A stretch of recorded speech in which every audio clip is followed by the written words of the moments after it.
வேளாங்கல்ல வந்து நாங்கள் 5 பேரும் பார்த்துட்டோம். வித்தியாசமான கலெக்ஷன்ஸ் எல்லாமே நிறைய இருக்குது. பெண்களுக்கு புடவையா இருக்கட்டும், லெஹங்காவா இருக்கட்டும், எல்லாமே பயங்கரமா இருக்கு. Velavan stores, Usman road, T Nagar, Chennai மற்றும் தூத்துக்குடி. வரும்போது என்னை ரொம்ப இளமையாக ஃபீல் பண்ண வச்சேன். நிக்கில் முருகன், செல்வா. சரி, மூட நம்பிக்கையாக இருந்தாலும் பரவாயில்ல, ஒத்துக்கிறேன். தேங்க்யூ. நிறைய படங்கள் வெறும் போஸ்டராகவும் வெறும் யூடியூப்பில் டிசைன் ஆகும், ட்ரெய்லராகவும் பார்த்துட்ருக்க காலகட்டத்தில் ஒரு மங்கைன்னு ஒரு படம் மார்ச் 1ஆம் தேதி ரிலீஸ். அதுக்கு முன்னாடி உண்டு அந்த ப்ரிப்பரேஷன்ஸ். ஒரு ப்ரொடக்ஷன் ஹவுஸாக ரொம்ப பிரமாதமாக பண்ணிகிட்ருக்கீங்க சார். உங்களுக்கு முதல்ல வாழ்த்துக்கள். ஏன்னா தேங்கி கிடக்கிறது அவ்வளோ இருக்குது. எல்லாருக்குமே தெரியும், மீடியாவில் எல்லாருக்கும் தெரியும், சினிமாவில் உள்ள எல்லாருக்குமே தெரியும். ஏன்னா இதில் வந்து பெருசாக சொல்லிக்கிற அளவுக்கு, ஏன்னா ஜெனரலாக வந்தவொடனே என்ன கேட்பாங்கன்னா, யார் நடிக்கிறா, யார் ஸ்டார், யார் போடலாம், துஷி கேரக்டர் யார் வேணால் போடலாம், any young hero you could have signed. But அதெல்லாம் மீறி டைரக்டர் குபேந்திரன் வந்து துஷியை செலக்ட் பண்ணுறதும் நீங்கள் அதுக்கு அப்ரூவ் பண்ணுறதும், இங்கே வந்த அப்புறம் தான் எனக்கு தெரிஞ்சது வேறு யாரோ ஒருத்தர் நடிக்க வேண்டியதுன்ட்டு. அது எனக்கு தெரியாது. பட் இதுக்கெல்லாம் ஒரு மிகப்பெரிய தைரியம் வேணும் சார். ரொம்ப அற்புதமாக பண்ணியிருக்கீங்க. எடுத்தோன்னு நான் உங்களை பற்றி தான் பேசணுன்னு நினச்சிக்கிட்டு இருந்தேன். ஏன்னா இன்றைக்குள்ள காலகட்டத்தில் ஒரு ப்ரொடக்ஷன் ஹவுஸ் இவ்வளோ சிறப்பாக இவ்வளோ அழகாக பப்ளிசிட்டி பண்ணுறீங்க, கேரி ஃபார்வர்ட் பண்ணுறீங்க, ஒரு ஆடியோ ரிலீஸ் பண்ணுறீங்க, மீடியா வந்து ரெகுலர் டச்சில் வச்சுக்கிட்டு இருக்கிறீங்க. It is a Herculean task to release a film and you are doing it. God bless you sir. It is great stuff, amazing stuff. ஒரு producer ஜெயிச்சா இன்னும் ஒரு 10 இளம் இயக்குநர்கள் வருவாங்க, நிறைய பேருக்கு வேலை வாய்ப்பு கிடைக்கும். நான் எப்பயுமே வேலை பார்க்கும்போது அதான் யோசிப்பேன். என் ப்ரொடியூசர் ஜெயிச்சாருனாக்கா அவர் இன்னும் ஒரு 10 படம் எடுப்பார். ஜெயிச்சிட்டோமே வீட்டுக்கு போகிறதில்ல. ஸோ அது மாதிரி நீங்கள் ஜெயிக்கணும்னு மனதார வேண்டுறேன், விஷ் பண்ணுறேன். Best wishes to you sir. இன்றைக்கி இங்கே 3 பேர் ரொம்ப முக்கியமாக வரணும்னு ஆசைப்பட்டாங்க, வர முடியல.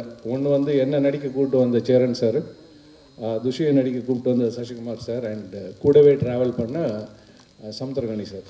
3 பேரும் முதல்ல நேற்றையும் விஷ் பண்ணியிருந்தாங்க. இன்றைக்கி காலையில் தினகரன் நாயுடு வந்து எனக்கு ஃபஸ்ட்டு ஷேர் பண்ணதே பார்த்திங்கன்னா சசிகுமார் சார் தான் எனக்கு வாட்ஸ்அப்பில் அனுப்பிச்சார். ஸோ அவங்களால் வர முடியல, பட் அவங்களோட விஷஸ் உங்களுக்கு உங்கள் டீம் மொத்தத்துக்கும் சொல்ல சொன்னாங்க. ஸோ இந்த மேடையில் நான் அதை சொல்லிக்கிறேன். இந்த மேடையில் நிறைய விஷயங்கள் ரொம்ப நல்லா இருந்தது. எனக்கு முன்னாடி பேசினவங்களாம் ரொம்ப அற்புதமாக பேசினாங்க. எனக்கு அவங்க சிங்கர் எனக்கு பேர் தெரியல, பட் ஒரு செகண்டில் அப்படியே அந்த ஸ்டேஜை கடத்திட்டு போனாங்க. அவ்வளோ அற்புதமான வாய்ஸ், அப்படி கம்பீரமாக அப்படி Sakshi, it was an amazing lift. அவ்வளோ ப்ரில்லியண்ட்டாக அப்படி பாடிருந்தீங்க. இதுக்கு முன்னாடி அந்த பாடல் வந்து அவங்களும் எனக்கு யாரும் தெரியாது, பட் அப்படி ஒரு வாய்ஸ். நான் எனக்கு அனுப்பிச்ச உடனே நான் அத்தனை பேருக்கு ஷேர் பண்ண அத்தனை பேர்ட்டு வந்து வந்த அந்த வாழ்த்து வந்து அவ்வளோ பிரமாதமாக இருக்குது அந்த சாங்ன்ட்டு. ஸோ தீசன், உங்களுக்கு வாழ்த்துக்கள். ரொம்ப அற்புதமாக நீங்கள் ஸ்கோர் பண்ணியிருக்கிறீங்க. கரெக்டான ஆர்டிஸ்ட்டை யூஸ் பண்ணியிருக்கீங்க. அவ்வளோ ப்ரில்லியண்ட்டாக இருக்குது. அண்ட் துஷிலாம் நடிப்பான்லாம் எனக்கு சாரி, நான் வந்து என்னோடய ஸ்டேஜாக இதை எடுத்துக்கிறேன்ட்டு இல்லை. ஏன்னா அவனை வந்து கதாநாயகன்லாம் சொல்ல மாட்டேன், அவன் ஒரு மெயின் லீட் கேரக்டர் பண்ணியிருக்கான். அவன் நடிப்பான் அப்படிங்கிறதெல்லாம் எங்களுக்கெல்லாம் தெரியாது. ஏன்னா வீட்டில் நான் நடிப்பேனே, நான் நடிக்க வருவேனே எனக்கே தெரியாது. ஸோ அப்படி இருக்கும்போது என்னோடய அடுத்த ஜென்ரேஷன் வருங்கிறதெல்லாம் நாங்கள் யோசிச்சு கூட பார்த்தது கிடையாது. அது ஒரு ஆக்சிடென்டெல்லாம், ஆனால் ரொம்ப அழுத்தமாக நடந்த ஒரு விஷயம். இது மாதிரி சத்யம் தேட்டரில் தான் நினைக்கிறேன், நம்ம பசங்க ஆடியோ ரிலீஸ்க்கு கூட நான் வரத்துக்கு கூச்சப்பட்டுக்கிட்டு இருப்பேன். இன்றைக்கி இருக்கிற அளவு கூட நான் ஃப்ரீயாக பேச மாட்டேன். அப்படிலாம் கொஞ்சம் ஒரு மாதிரி அந்த கொஞ்சம் நிறைய கூச்சப்படுவேன். அப்போ இவனை கூட கூப்பிட்டேன், வாடா சைடில் உட்காரத்துக்கு பேசுகிறதுக்காக ஆள் வேணும் எனக்கு அப்படின்னு வாடான்னு கூப்பிட்டு வந்தேன். அப்படி வந்த இடத்துல தான் சசி சார் பார்த்துட்டு, உன் பையனா அப்படின்னாரு. அதுக்கு அவ்வளோ அர்த்தம் இருக்குலாம் எனக்கு அப்போ தெரியாது. அவர் ஈசன் படம் பண்ண போகும்போது ஆக்சுவலாக நாங்கள் வந்து பாண்டிச்சேரியில் என்னோடய நாடோடிகள் ஷூட் வந்து ஒரு கிளாஷ் ஒர்க்கு ஃபைனல் எல்லாமே முடிய போகுது. என்னோடய ஒர்க்கை மட்டும் முடித்து பசங்க படத்துக்கு அனுப்ப போகிறாங்க. அப்போ நான் வீட்டிலேருந்து கிளம்பி பாண்டிச்சேரிக்கு போயிட்டுருக்கிறேன். போகும்போது ஜெமினி ஃப்ளைஓவர் வரைக்கும் அங்கே வரும்போது சார் ஃபோன் பண்ணுறாரு, எங்கேன்னாரு, இது மாதிரி வந்துக்கிட்டு இருக்கேன் சார் பாண்டிச்சேரிக்கு. போய் இப்போ துஷியும் இன்னொரு சன்ன பேர் நிரஞ்சன் 2 பேரையும் கூப்பிட்டு வந்துடுங்களேன் அப்படின்னாரு. அவனுங்க எதுக்கு சார் வந்துக்கிட்டு, நான் வந்துட்டு நான் மட்டும் ஷூட் முடிச்சு நாளைக்கு மத்தியானமே கிளம்பி நான் வந்துடுவேன் சார், வெறும் பேட்ச் ஒர்க்கு தானே சார். இல்லை சார் கூப்பிட்டு வாங்க, வரும்போது 2-3 காஸ்ட்யூம் எடுத்துகிட்டு வாங்க. எதுக்கு சார் அவங்கள கூப்பிட்டு வரணும், அவன் போர் அடிக்கும் சார், அவங்களுக்கு ஸ்கூல் இருக்குது, அவனுக்கு வரமாட்டான் சார். சொல்கிறேன் போய் கூப்பிட்டு வாங்க சார் போட்டு வலியுறுத்துறாரு. வந்துட்டோம் மியூசிக் அகாடமி வரைக்கும் வந்துட்டேன், போய் கூப்பிட்டு வாங்க அப்படின்ட்டார். சரின்னு திருப்பி வீட்டுக்கு போய் கூப்பிட்டாக்கா 2 பேரும் மரத்து மேலே ஏறி நிற்கிறானுங்க. இவனாவது உடனே வரேன்ட்டான். எல்டர் சொன்னது what should I do why should I come, நீ ஷூட்டிங் போய்டுவேன், எனக்கு போர் அடிக்குவாங்க, நான் என்ன பண்ணுறது அப்படி தான் இருந்துகிட்டு இருக்குது. ஸோ அங்கே கொண்டு போனவொன்னு தான் அவர் வந்து ஒரு ட்ரையல் ஷூட் இவனை வச்சு எடுக்கிறாருன்னு சொன்னேன். சார் டயத்தை வேஸ்ட் பண்ணாங்க சார், அவனுக்குலாம் பேசினாலே சரியாக பேச மாட்டான் சார், என்ன கேள்வி கேட்குறீங்களோ அது மட்டும் தான் பதில் வரும், நல்லா வேறு படிச்சுட்டு இருக்கான், இப்போ எதுக்கு சார் அது, ஏன்னா 10th ஸ்டாண்டர்ட் பண்ணிகிட்டு இருக்கும்போது நடக்கிற விஷயம் அது. அப்படி ஆரம்பித்தது. அன்றைக்கி அவர் எடுத்தார் ட்ரையல் ஷூட்டு. நான் நினச்சேன் இவன் வந்து தொடர்நடுங்கி கீழே விழுந்துருவான், இவ்வளோ பெரிய கூட்டம், இவ்வளோ பெரிய யூனிட் எல்லாம் நின்றுக்கிட்டு இருக்குன்னு பார்த்தா அசால்ட்டாக செஞ்சா. அப்படி எனக்கு உண்மையிலே பெரிய அதிசயம். ஏன்னா நான் எதிர்பார்க்கல இவனுக்கு நடிக்க வரும், இப்படி செய்வா, அப்படி இது எதுவுமே நான் எதிர்பார்க்கல. So it was a big surprise for me. So அதுக்கப்புறம் சொன்ன மாதிரி லாங் கேப், கிடைச்ச வாய்ப்புகள் சரியாக இல்லை, அதெல்லாம் நடக்கலை, அது எந்த கவலையும் இல்லை, பரவாயில்ல. பட் எப்போ நடக்கணுமோ அது நடக்கும், அதுதான் என்னுடைய நம்பிக்கை. ஸோ அது கரெக்டாக இப்போது இந்த படத்தில் நடந்திருக்கு. ஒரு அற்புதமான ப்ரொடக்ஷன் ஹவுஸில் யூ ஆர் கெட்டிங் லான்ச்ட். அது ஒரு மிகப்பெரிய பிளஸ்ஸிங் ஃபார் யூ. அதுவும் அவங்க கயல் ஆனந்தி கூட நடிக்கிறதெல்லாம் she such a wonderful actor. ஒரு நிமிஷத்தில் அப்படி கொண்டு போயிடுவாங்க அவங்களோட பர்ஃபார்மன்ஸில். ஸோ அவங்க கூடலாம் நீங்கள் சேர்ந்து நடிச்சிருக்கீங்க. அவ்வளோ அற்புதமான விஷுவல்ஸ். அந்த ட்ரெய்லர் பார்க்கும்போது அந்த தேனி, அந்த சுற்று வட்டாரம் இவ்வளோ அழகாக இருக்குமா அப்படிங்கிற மாதிரி இருக்குது. அந்த ஊருக்கு நம்ம அடுத்தது எங்கேயாவது ஊருக்கு போகும்போது நம்மளும் அதை எடுத்து பார்க்கணும் அப்படின்ட்டு. So every thing was looking so good. So thank you director sir. இவன் நீங்கள் சூஸ் பண்ணி நடிக்க வச்சு இவ்வளோ தூரத்துக்கு நீங்கள் கொண்டு வந்திருக்கிறீங்க. It is such a wonderful gesture. அதே மாதிரி இடா டைரக்டர் ஒரு மேட்டரை பற்றி பேசும்போது அது என் மனசுக்குள்ளே ஒரு அருவருப்பாக ஃபீல் பண்ணிகிட்டு இருந்தேன். அந்த யாரோ அந்த மனுஷன் பேசினது, இவ்வளோ கேவலமாக ஒருத்தரால் பேச முடியுமா, உண்மையிலே அருவருப்போட வச்சோம். நான் சார்கிட்ட பேசும்போது சொன்னேன், என்ன அறியாமல் அது மாதிரி பேசும்போது நான் கெட்ட வார்த்தை பேசிடுவேன் சார், எனக்கு அவ்வளோ ஒரு மாதிரி ஒரு வெறியான கோபம் வருது, இவ்வளோ கேவலமாக ஒருத்தனால இருக்க முடியுமா, உன் வேலையை நீ பார்த்துட்டு போக மாட்டீங்களா, யார் என்ன பண்ணுறாங்க எங்கே போகிறாங்க அவங்கவுங்க வீட்டை அவங்க பார்த்துக்கிட்டா போதும். எனக்கு தெரிஞ்சு ஒரு ஒழுக்கம் என் பசங்களுக்கு கற்றுக் கொடுக்குறேன். அவங்க பெரிய ஆளுங்களாம் வராங்களா அதெல்லாம் எனக்கு தெரியாது. Do not cheat, don't do injustice to women. இது எனக்கு எங்கள் அம்மா கற்றுக் கொடுத்தது. நான் பெரிய மனுஷன் ஆகணா சின்ன மனுஷன் ஆகணா இதெல்லாம் எனக்கு எதுவுமே தெரியாது.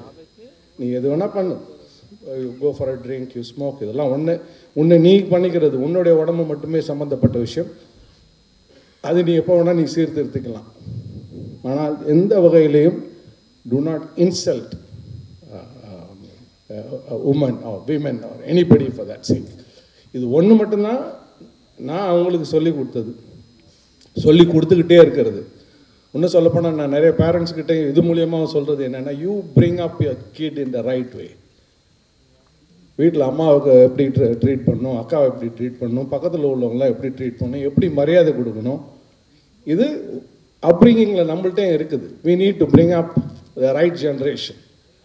அது இல்லைனாக்கா இது மாதிரி தான் தவறான விஷயங்கள், தவறான வாய், தவறான எண்ணம், தவறான வார்த்தைகள், அருவருப்பாக பேச தெரியும், கூச்சப்படாமல் அருவருப்பாக பேச முடியும், இதெல்லாமே நடக்கும். So it is in our hands also. நம்ம வீட்டில் உள்ள பிள்ளைங்களை நம்ம கொஞ்சம் கவனம் எடுத்து சரியாக பேசுகிறாங்களா, சரியாக இருக்கிறாங்களா, ஒழுக்கமாக இருக்கிறாங்களா, வெறும் ஜெயிக்கிறது காசு சம்பாதிக்கிறது மட்டும் இல்லாமல் இந்த விஷயங்களையும் நம்மெல்லாம் கொஞ்சம் ஃபோக்கஸ் பண்ணணும். இந்த மேடையை அந்த ஏன்னா இங்கே நிறைய விஷயங்கள் எனக்கு வந்து அப்படியே டக்குன்னு ஸ்பார்க் ஆச்சு.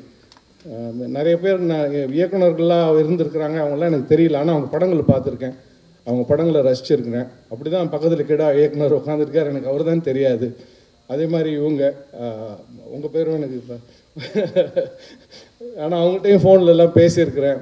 ஸோ இது எல்லாமே இந்த மேடையில் நடந்த ஒரு சந்தோஷமான விஷயங்கள். மிக நல்லா வரணும். மங்கை வந்து it's very impressive and very interesting. அது வந்து சில பேர் என்கிட்ட கேட்டாங்க, என்ன சார் இப்போ இது பொண்ணுங்களை பற்றி என்ன சார், பொண்ணுங்களை பற்றிலாம் இல்லை சார். வந்து அவர் ஒரு சின்ன லீடே கொடுத்துட்டார், எப்படி ஆரம்பிக்கிற ஒரு மூவி எப்படி முடியுது, கடைசியாக அந்த பையனோட பார்வையில் பொண்ணுங்கன்னா இப்படியா, பொண்ணுங்கன்னா இப்படி தான் அப்படின்னு நினச்சிக்கிட்டு இருக்கிற ஒருத்தன் வந்து பொண்ணுங்கன்னா இப்படியா அப்படின்னு ஒரு பிரமிப்பை கொண்டு வரக்கூடிய ஒரு ஸ்கிரிப்டாக டைரக்டர் சார் சொல்லியிருந்தார். ஐ டோன்ட் நோ, நீங்கள் கிரிஷ் சார் உங்களை விஷ் பண்ணது, துஷியை விஷ் பண்ணது சொல்லாமான்னு தெரில. பட் டைரக்டர் வந்து வானம் கிரிஷ் கூட ஒர்க் பண்ணியிருந்துருக்கிறார். ஸோ படம் முடிஞ்ச உடனே அவர் வந்து ஹைதராபாத் போயிட்டு கிரிஷுக்கு படத்தை போட்டு காமிச்சிருக்கிறாரு. Is a huge director. நானும் வானமில் அவர் கூட ஒர்க் பண்ணியிருக்கேன். தெலுங்கில் அவ்வளோ பெரிய டைரக்டர். படத்தை பார்த்துட்டு படத்தை பற்றியும் துஷ்யந்துக்கு பர்சனலாக ஒரு மெசேஜும் போட்டிருந்தாரு.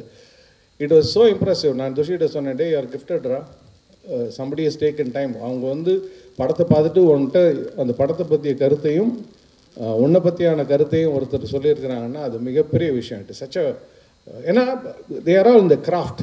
ஒரு இஸ் ஏ பிக் டைரக்டர், அவருக்கு இந்த படம் பிடிச்சிருக்குது அப்படின்னா there is material in the film. So இந்த மெட்டீரியலை கொண்டு போய் சேர்க்கணும்னு மிக தாழ்மையோடு நான் மீடியா தான் கேட்குறேன். ஏன்னா இதுவே ஒரு பெரிய ஸ்டார் ஸ்டடர் ஷோவாக இருந்தால் இங்கே நேரத்துக்கு அவ்வளோ பேர் கூட்டம்லாம் இருக்கும். பட் அதெல்லாம் இல்லை. காரணம் என்னென்னா இங்கே அப்படி யாரும் இல்லை. பட் இந்த படம் வெளி வந்து மிகப்பெரிய வெற்றி அடைஞ்சதுன்னா இது எல்லாருக்கும் மிகப்பெரிய மரியாதை, மிகப்பெரிய அங்கீகாரம். அது உங்களால் மட்டுமே முடியும். You all only can support and help a good movie. எனக்கு முன்னாடி பேசின நண்பர்கள் சொன்ன மாதிரி எல்லா படத்துக்கும் சொல்லணும்னு அவசியம் இல்லை. நீங்கள் எப்படியும் படம் பார்ப்பீங்க. ஏன்னா ப்ரொடியூசர் அவ்வளோ அற்புதமாக எல்லாம் பண்ணிகிட்டு இருக்காரு. எனக்கு தெரிஞ்சு அவர் ஃப்ரெஷ்ஷும் எப்படியும் காமிப்பார். உங்கள் எல்லாருடைய கருத்துக்களும் படத்தை இன்னும் கொஞ்சம் அடுத்த லெவலுக்கு கொண்டு போகிறதுக்கு உண்டான ஒரு படியாக இருக்கணும்னு வேண்டிக்கிறேன். தேங்க்யூ.